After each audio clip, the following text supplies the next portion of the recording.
오늘 나락보관소가 CBS의 이정주 기자와 인터뷰한 내용이 공개되었어요. 오늘은 인터뷰 내용을 알려드릴 거예요. 그럼 지금부터 인터뷰 내용 들어보세요. 2004년 밀양 여중생 성폭행 사건 관련 가해자들의 신상 공개로 논란의 중심에 섰습니다. 왜 이런 폭로에 나선 겁니까? 원래 어릴 때부터 미제 사건 등 사회적 이슈에 관심이 많았어요. 지금도 그것이 알고 싶다, 궁금한 이야기 와익, PD수첩 이런 프로그램 애청자입니다.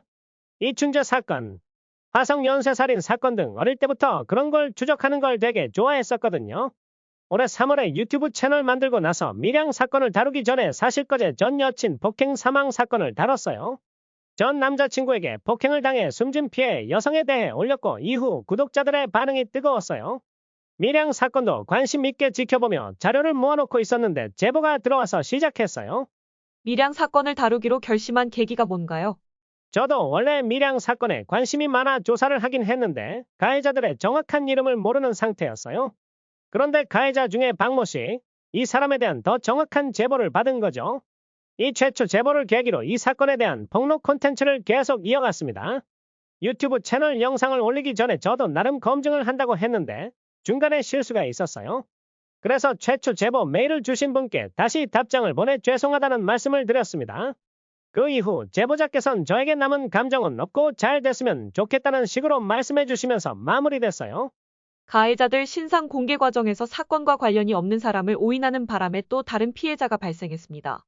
당연히 검증 소홀로 인한 저희 잘못입니다. 다시 한번 피해자분께 사과드립니다. 네일숍 사장님을 밀양 사건 가해자의 여자친구라고 제가 오인하면서 발생한 일입니다. 다만 피해자분이 선처를 베풀어 주셔서 현재는 피해자와 합의를 했고 양측 변호사가 조율해서 고소 취하하기로 했습니다. 다행히 합의를 하면서 민형사 고소에 대해선 마무리했지만 다시 한번 사과드립니다. 밀양 사건의 당사자인 피해자 측 동의 없이 영상 공개로 2차 가해 논란이 일었습니다. 먼저 피해자분과 사전 협의가 없었던 것이 맞습니다. 이 점 피해자분께 진심으로 사죄드립니다. 직접 피해자 측과 연락한 적이 한 번도 없었나요? 영상을 올린 후 피해자의 남동생분이 제게 주신 메일로 인해 오해가 있었지만 피해자 측과 사전 협의는 없었습니다. 밀양 가해자 신상 공개하면서 혹시 가해자들로부터 협박이나 연락을 받은 적은 없었나요? 딱히 협박 수준의 연락을 받은 건 없었어요. 다만 밀양 사건 당시 가해자 중 한 명으로부터 메일이 온 게 기억납니다.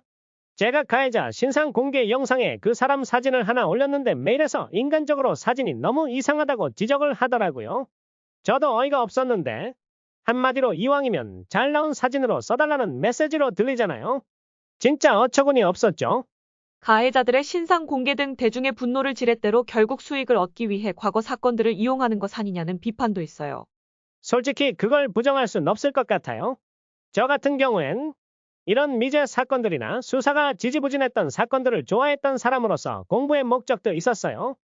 유튜브 영상을 올리기 시작한 후에 수익이 잘 나오니까 지속한 건 맞는데 막상 사건을 파헤치면서 감정이입이 되기도 했어요.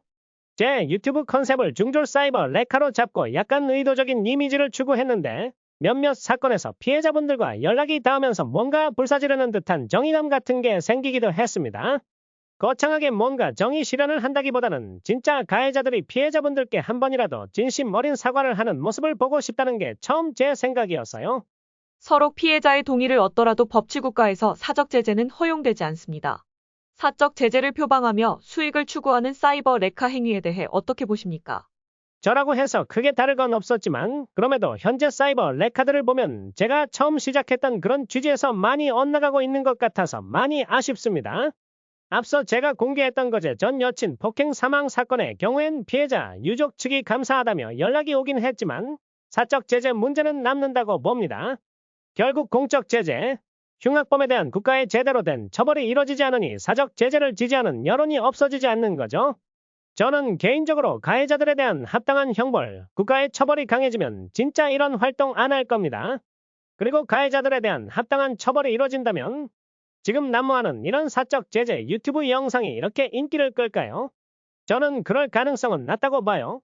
마지막으로 하고 싶은 말씀 있다면? 정확한 건 확인이 필요하지만 저는 지금 가해자들을 포함해 여러 사람들로부터 명예훼손 등으로 8에서 9건의 고소, 고발을 당한 상태입니다.